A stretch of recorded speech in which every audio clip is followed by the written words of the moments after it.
দাহক গ্রীষ্মকাল চলছিল আর একটা ডাইনি গ্রামে এদিক ওদিক ঘুরছিল। ঘুরতে ঘুরতে ডাইনির জল তৃষ্ণা পায় আর সে খাবার জন্য কিছু এদিক ওদিক খুঁজতে থাকে। এইটা আজকে কি হচ্ছে আমার সাথে? একে এত গরম পড়েছে, তার উপরে খাবার জন্য কোনো মানুষ বা জানোয়ারকে দেখা যাচ্ছে না, আর তার উপরেই জল তৃষ্ণা। এখন যদি আমি কারুর টাটকা রক্ত পেয়ে যাই তো মজাই হয়ে যায়, কিন্তু এই অবস্থায় তো আমি কোল্ড ড্রিঙ্ক বা জল দিয়েই কাজ চালিয়ে নেব। তখনই ডাইনি একটা হাসপাতাল দেখতে পায়। এটা তো কোনো হাসপাতাল মনে হয়, এখানে তো অনেক মানুষ থাকবে, ডাক্তার, নার্স আর রোগী। আর হয়তো আমি এখানে খাবার জন্য রক্ত পেয়ে যাব। ডাইনি ভেতরে যায় আর সবার আগে একটা আইসিইউতে গিয়ে দেখে ওখানে একটা রোগী শুয়ে থাকে আর সে বারবার হাঁচি দিয়ে যাচ্ছিল। ওহো, পেয়ে গেলাম আমার প্রথম শিকার। ডাইনি লোকটাকে মেরে খেয়ে ফেলে, তারপর ওই হাসপাতাল থেকে বেরিয়ে যায়। একটা কাজ করি, এবার এখান থেকে কোথাও দূরে যাই, যেখানে শান্তি হয় আর কোনো মানুষ যেন আমাকে বিরক্ত না করে। এবার তো আমি বেশ কোনো গাছের ছায়ায় আরামে শুয়ে ঘুমাবো। ডাইনি ঘুরতে ঘুরতে একটা গাছ খোঁজে আর সেই গাছের আশেপাশে অনেক দূর অবধি কোনো ঘর থাকে না। ডাইনি ওখানে গাছের ছায়ায় শুয়ে ঘুমিয়ে পড়ে। এবার রাত হয়ে যায়, কিন্তু ডাইনি এখনো ঘুমোতে থাকে। হঠাৎ ডাইনির চোখ খোলে আর তার মনে হয় যেন তার ফ্লু হচ্ছে, আর সে বারবার হাঁচি দিতে লাগে। আরে রে, এটা কি হচ্ছে? এই আমার হঠাৎ এইরকম ফ্লু হলো কি করে? আমার তো মাথাও অনেক বেশি ব্যথা করছে, এবার আমি কি করি? ডাইনি কিছু বুঝতে পারছিল না, কিন্তু ফ্লুয়ের কারণে তার অনেক অস্বস্তি হচ্ছিল।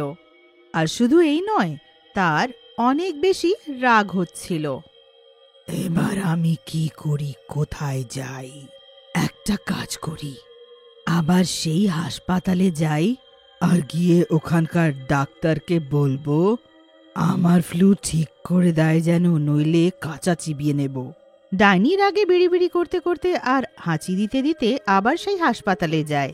ও চারিদিকে ডাক্তারকে খুঁজতে লাগে আর অবশেষে একটা ডাক্তারের ঘরটা দেখতে পায়। ভেতরে একটা মহিলা ডাক্তার ছিল যার নাম রানী ছিল। ও, তো তুই কি এখানকার ডাক্তার? হ্যাঁ, আর আমার মনে হয় তুমি সেই ডাইনি যে দিনের বেলায় আমার পেশেন্টকে মেরে খেয়েছিল। আমি সবকিছু হাসপাতালের সিসিটিভির ক্যামেরায় দেখে নিয়েছিলাম। হ্যাঁ, আমি ওকে খেয়েছিলাম আর তার রক্তও খেয়েছিলাম। বল কি করবি তুই? আর যবে থেকে আমি সেই রোগীকে খেয়েছি আমার অনেক জোরে ফ্লু হয়ে গেছে। না, আমি এমন বোকা নই যে মানুষকে যে খায় এমন ডাইনিকে আমি ফ্লুয়ের ওষুধ বলবো। আর এমনিতে যে রুগীকে তুই খেয়েছিস তাকে একটা আলাদা ভাবের সর্দি হয়েছিল, যেটা অনেক দিন ধরে ছিল আর কোনো ওষুধ দিয়েই সারছিল না। আমরা সেই জন্য তার রক্ত বার করেছিলাম যাতে আমরা ওষুধ বানাতে পারি, কিন্তু রক্তও তুই খেয়ে নিলি, তাই আমার কাছে আর কোনো ওষুধ নেই। তুই আমাকে ওষুধ দিবি কি দিবি না? আরে আমার কাছে যখন ওষুধ নেই তো কোথায় থেকে দেব? আর আমি তোকে যেন বলে দিই, তুই আমাকে ছুঁতেও পারবি না। দেখ, আমার গলায় মাতা রানীর লকেট আছে। ডাইনি একটু ভয় পেয়ে যায়, কিন্তু তার রাগ এখনো শান্ত হয়নি। ঠিক আছে, যা, দিস না আমাকে ওষুধ। এবার দেখ আমি আমার সর্দি নিয়ে এই পুরো গ্রামে কেমন আতঙ্ক ছড়াই। এতটা বলে ডাইনি হাসপাতাল থেকে বাইরে চলে যায়। এবার রানী চিন্তায় পড়ে যায়। কি জানি এই ডাইনি এবার কি করবে, আমাকেই কিছু একটা করতে হবে। রানী হাসপাতালের নার্স চারুকে ওখানে ডাকে। হ্যাঁ ম্যাডাম, আপনি ডাকলেন? চারু, আমি কিছুদিনের জন্য শহরে যাচ্ছি। এবার কিছুদিনের জন্য তোমাকে হাসপাতাল সামলাতে হবে। আমি 2-3 দিনে ফিরে আসব। ঠিক আছে ম্যাডাম। রানী চারুকে ডাইনির সম্বন্ধে কিছু বলে না আর চুপি চুপি নিজের গাড়ি নিয়ে শহরের দিকে বেরিয়ে যায়। এদিকে ডাইনির সর্দি ঠিকই হচ্ছিল না আর তার রাগ বেড়েই যাচ্ছিল। ওই ডাক্তারের এত সাহস, ও আমাকে ওষুধ দিতে বারণ করে দিল। এবার দেখ আমি কি করি। আমি এই পুরো গ্রামে, না, আমি এই পুরো দেশে আমার এই ভয়ঙ্কর সর্দি ছড়িয়ে দেব। এই কথাটা ভেবে ডাইনি একটা সুন্দর মহিলার রূপে আসে আর গ্রামে ঘুরতে লাগে। তখনই ও দেখে যে সামনে বাইকে একটা লোক আসছে। লোকটা এত রাতে একটা মহিলাকে মাঝ রাস্তায় হাঁটতে দেখে নিজের বাইক থামায়। আরে ম্যাডাম, কোথায় যাবেন আপনি? এত রাতে একলা এখানে কি বা করছেন? ও আমি আমি নিজের ঘরে যাচ্ছিলাম।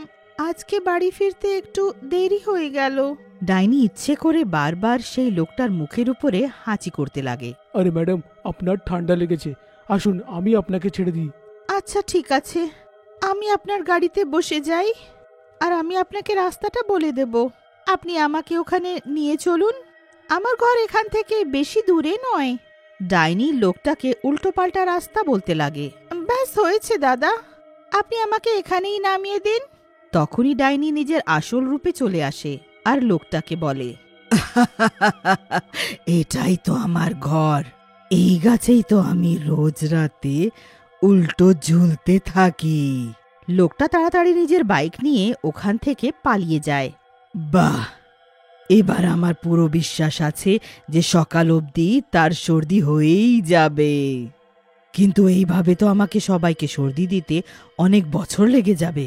আমাকে অন্য কোনো উপায় ভাবতে হবে। তখনই ডাইনি একটা উপায় ভাবে আর ও তাড়াতাড়ি ওখানে যায় যেখানে গ্রামের জলের ট্যাঙ্ক থাকে। আমি জানি এটাই সেই পানির ট্যাঙ্ক যেখানে গ্রামের সব ঘরে জল যায়। এবার দেখো আমি কি করি। ডাইনি গিয়ে জলের ট্যাঙ্কের ঢাকনাটা খুলে দেয় আর তারপর ট্যাঙ্কের ভেতরে জোরে হাঁচি দিতে লাগে। এবার হবে মজা। ডাইনি ওখান থেকে চলে যায় আর নিজের গাছের কাছে শুয়ে আরাম করতে লাগে। পরের দিন সকাল অবধি পুরো গ্রামে সর্দি ছড়িয়ে গিয়েছিল। ডাইনি ঘুম থেকে উঠে দেখে যে তার সর্দি আরো বেশি বেড়ে গেছে আর এবার সে কাশিও করছিল। ডাইনি কাশতে কাশতে আর হাঁচি দিতে দিতে বলে, আমার এই সর্দিটা তো ঠিকই হচ্ছে না। চলো গ্রামে গিয়ে দেখি কি অবস্থা আছে। গ্রামের অর্ধেক লোক ওষুধ নেওয়ার জন্য হাসপাতালের দিকে ছুটে যাচ্ছিল।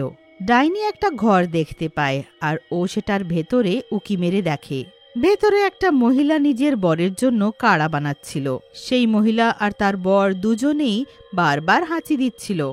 আমি তো বুঝতে পারছি না এই পুরো গ্রামটাকে একসাথে কিভাবে সর্দি হয়ে গেল, তাও এমন ভয়ঙ্কর। মহিলাটা একটা গ্লাসে কাড়াটা বার করে বরের কাছে রেখে দেয়, কিন্তু সুযোগ পেয়ে ডাইনি জানালা দিয়ে হাত ভেতরে বাড়িয়ে সেই কাড়াটা বার করে খেতে লাগে আর ডাইনি পুরো কাড়াটা খেয়ে নেয়। তবুও সে ঠিক হয় না। ডাইনি গেলাসটা ফেরত রেখে এগিয়ে যায়। গ্রামবাসীদেরকে অসুস্থ দেখে সে অনেক মজা পায়, কিন্তু অসুস্থ হওয়ার কারণে ডাইনি আবার নিজের গাছের দিকে চলে যায় আর ওখানে আরাম করতে লাগে। এদিকে ডাক্তার রানী গ্রামে ফিরে আসেন আর আবার হাসপাতালে যান। হাসপাতালে সর্দির কারণে এতজনকে অসুস্থ দেখে সে বুঝে যায় আর তাড়াতাড়ি নার্স চারুকে ডাকে। আমি শহর থেকে এই সর্দির ভালো ওষুধ নিয়ে এসেছি, এটা সব গ্রামবাসীদেরকে খাইয়ে দাও। এটা খেয়ে ওরা তাড়াতাড়ি ঠিক হয়ে যাবে। তবে ওরা কি বলেছে যে কিভাবে তারা এক রাতে এমন সর্দি পেয়ে গেল? সব গ্রামবাসীরা একই কথা বলছেন, যে যবে থেকে ওরা সবাই ট্যাঙ্কের জলটা খেয়েছে তাদের সর্দি হয়ে গেল। রানী কয়েকজনের সাথে যায় আর ট্যাঙ্কের পুরো জলটা পাল্টে দিয়ে ওটাতে পরিষ্কার জল ভরিয়ে দেয়। আর শুধু এই নয়, ডাক্তার রানীর দেওয়ার ওষুধ দিয়ে সবার সর্দি ঠিক হয়ে যায়। এদিকে ডাইনি যখন ঘুম থেকে ওঠে তো সে আবার গ্রামের চক্কর দেওয়ার কথা ভাবে, কিন্তু এবার গ্রামের সবাই একদম ঠিক ছিল, কিন্তু ডাইনির সর্দি এখনও আগের মতনই ছিল। তখনই সে ডাক্তার রানীকে দেখতে পায়। সে গ্রামে লোকেদেরকে ওষুধ দিতে থাকে। ডাইনি রেগে ডাক্তার রানীকে বলে, আমি জানতাম গ্রামবাসীদেরকে দেওয়ার জন্য তোর কাছে ওষুধ ছিল, কিন্তু আমাকে দেওয়ার জন্য নয়। দেখ ডাইনি, যদি তুই চুপি চুপি এখান থেকে চলে যাবি তো আমি তোকেও ওষুধ দিয়ে দেব। ডাইনি কিছুক্ষণ ভাবে, তারপর রানীর কথা মেনে নেয়। ডাক্তার রানী ডাইনিকে সেই ওষুধ দিয়ে দেয়। ডাইনি তারপর হাসি খুশি গ্রাম থেকে দূরে চলে যায়।